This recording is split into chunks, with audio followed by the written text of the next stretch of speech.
하나님 말씀은 사사기 20장 36절에서 48절까지의 말씀입니다. 사사기 20장 36절에서 48절입니다.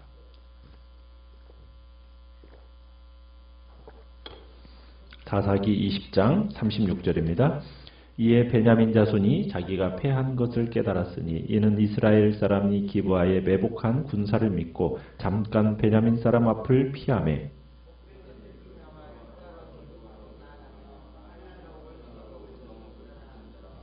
처음에 이스라엘 사람과 복병 사이에 약속하기를 성읍에서 큰 연기가 치솟는 것으로 군호를 삼자 하고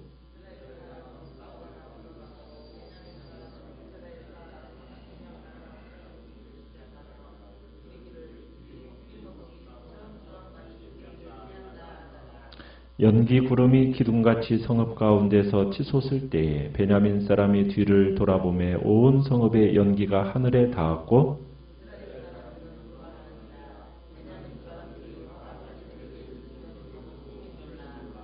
이스라엘 사람 앞에서 몸을 돌려 광야길로 향하였으나 군사가 급히 추격하며 각 성읍에서 나온 자를 그 가운데서 진멸하니라.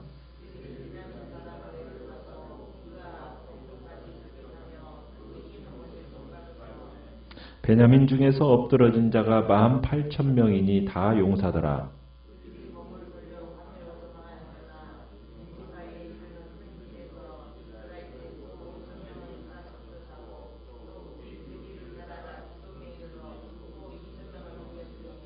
이날에 베냐민 사람으로서 칼을 빼는 자가 엎드러진 것이 모두 25,000명이니 다 용사였더라.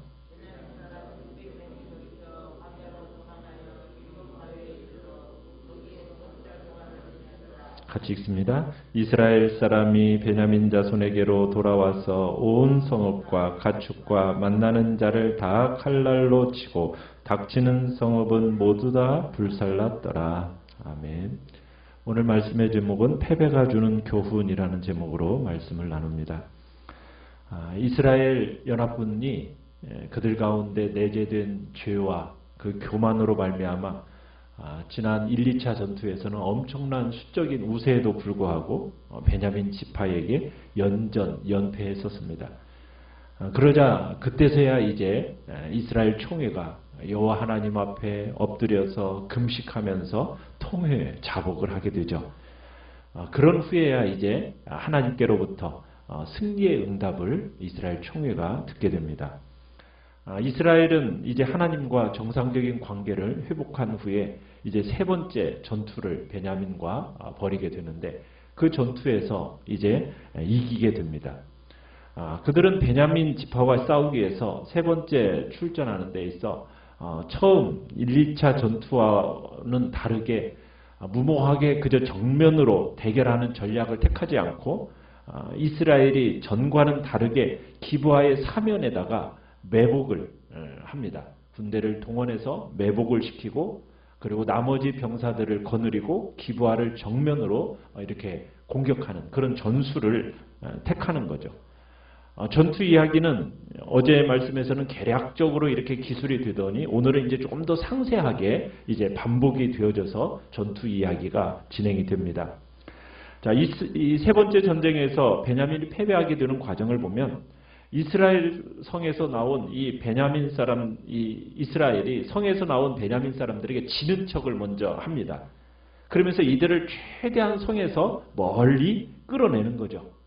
그리고 베냐민 자손은 어쩌냐면 이전에도 이제 두 번의 승리를 거둔 적이 있기 때문에 쉽게 그 꿰매 빠져서 패배하는 척하는 그 이스라엘 총회를 추격합니다. 그리고서는 성읍을 그대로 놔두고 큰 길가까지 나오게 되죠. 이렇게 성을 놔두고 큰 길로 나오자 이제 그 사방에 복병 이렇게 매복해 두었던 그 복병들이 나와서 베냐민 지파를 포위하고 공격을 하고 또 복병들 일부는 이제 기브아 성을 정복하게 됩니다. 그러니까 작전을 수행하는 과정에서 이스라엘 총회는 약 30여 명 정도가 희생을 당하게 돼요. 그러자 이제 베냐민 지파가 이전의 승리를 떠올리면서 이들이 처음과 같이 우리 앞에서 패한다. 그런 확신 속에서 이제 쫓아가죠. 그런데 이제 쫓기던 그 이스라엘 총회가 이제 연기 구름이 기둥같이 이 성읍 가운데서 치솟는 것을 보고서는 돌이키면서 쫓아오던 적을 향해서 이제 돌진을 하게 됩니다. 40절에 가보시면은 기브아가 이스라엘 총회군의 공격을 받아서 불에 이 타는 광경을 묘사해 놓고 있습니다. 이 40절 끝에 보면 이런 표현을 써놓고 있어요. 온 성읍의 연기가 하늘에 닿았다. 이런 표현은 하나님의 심판으로 멸망한 소돔이나 또 여호수아의 공격으로 멸망한 아이성의 상태를 연상케 하는 말입니다. 그러니까 완강하게 저항하던 이 패역의 도성 기브아가 결국 한순간에 잿더미로 변하고 말았다는 겁니다. 이 기브아를 도와줄 사람 아무도 없었고 구원을 호소할 곳이 아무도 없었습니다. 그러니까 이 불타는 성읍은 하나님의 심판과 관련되어 있다는 것을 보여주는 거죠. 결국 아무것도 남지 않고 모두 다 소멸되고 맙니다.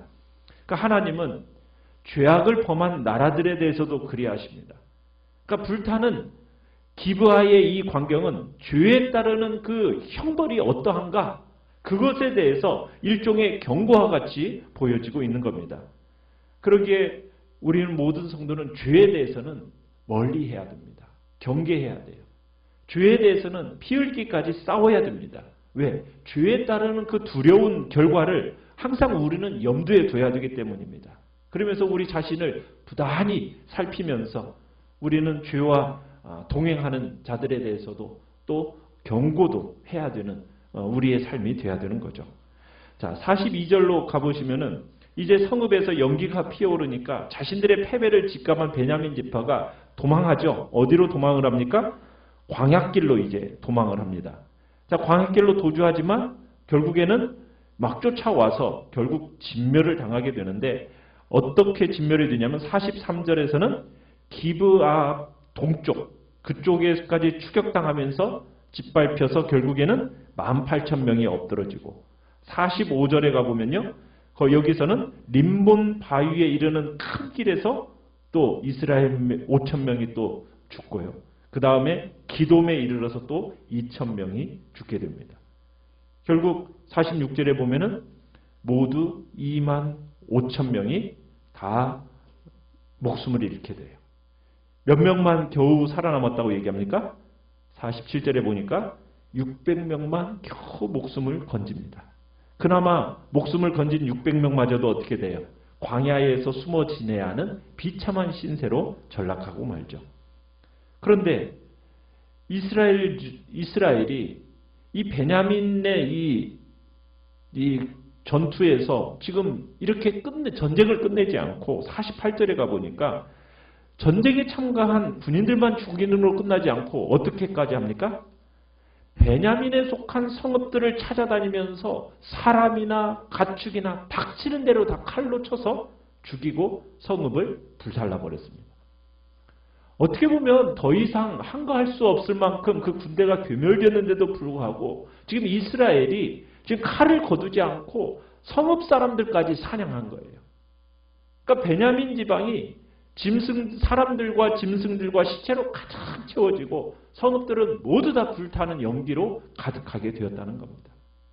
이 모습은 이스라엘 자손이 베냐민 자손에게 대해서 너무 지나친 모습을 드러내고 있어요. 처음에는 불량배들만 내놓으라고 그랬잖아요. 그러면 될 것처럼 얘기했던 사람들이 어떻게 보면 이성을 잃어버렸죠. 그것도 어떻게 생각하면 레위 사람의 이 왜곡된 말과 행동 때문에 자극받아서 지금 이런 일이 벌어진 거잖아요. 이스라엘 총회가 이와 같이 한 행동은 베냐민 자손이 그들의 형제됨이라는 것을 망각한 것이고 자신들의 단순한 그 분노의 감정을 사귀지 못한 채 일종의 분풀이로 잔인하게 행한 잔인하게 그지없는 그런 행위였다는 것을 보게 돼요. 베냐민 지파의 이 멸종 사건은 어떻게 보면 이스라엘 사회의 혼란과 타락이 극에 달했다라는 것을 보여주고요. 작게 끝낼 수 있었던 이 갈등이 서로 미숙함으로 말미암아 크게 부풀리는 그런 어리석음이 지금 나타나고 있음을 우리는 보게 돼요. 오늘 우리가 살아가는 삶에 있어서도 마찬가지입니다. 그냥 우리가 서로 말로써 어떻게 보면 작게 끝낼 수 있는 이런 갈등들이 서로의 미숙함으로 인해서 크게 불려져서 어떻게 보면 어리석게 행하는 그런 자리에 우리가 가지 않도록 우리는 해야 된다는 얘기입니다.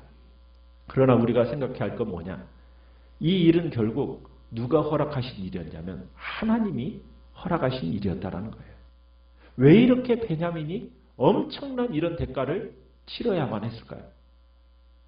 하나님께서 가나안 민족들을 멸절시키듯이 지금 이스라엘의 베냐민 지파가 그렇게 멸절이 되었어요.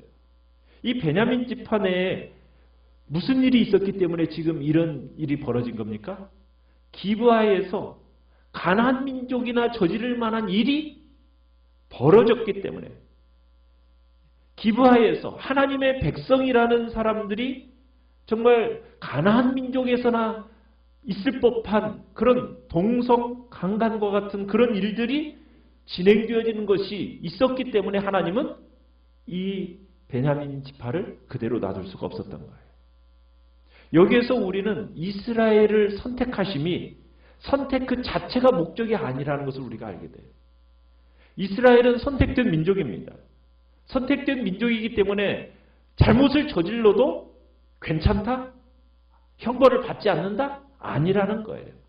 오히려 선택된 민족이기 때문에 선택된 민족이기 때문에 더욱더 잘못에 대해서는 더 분명한 처벌을 받게 된다는 거예요. 왜? 여호와 하나님은 온 우주 만물에 공평하신 통치자이시기 때문입니다. 참 죄의 시작이 참으로 어떻게 간단한 것 같이 보였지만 그 끝은 어떠합니까? 진짜 참혹한 것을 보게 되죠. 동족 상잔의 비극이 그 이스라엘의 총회와 베냐민 지파의 이 발발한 이 내전이 죄악의 씨앗이 얼마나 큰 죄의 열매를 맺게 되는가를 우리에게 보여주고 있어요. 여실히 보여주고 있어요. 시작은 어디였습니까? 에브라임 구석 산지 한 레위인이 뿌린 죄의 씨입니다. 그가 결국에는 이스라엘 내전으로 몰고 가는가 하면 급기야는 이스라엘 총회군과 베냐민 지파 사이에 엄청난 수의 사상자를 내게 이르렀던 거예요. 시작은 한 여인의 죽음이었지만 마지막은 어떻게 됩니까?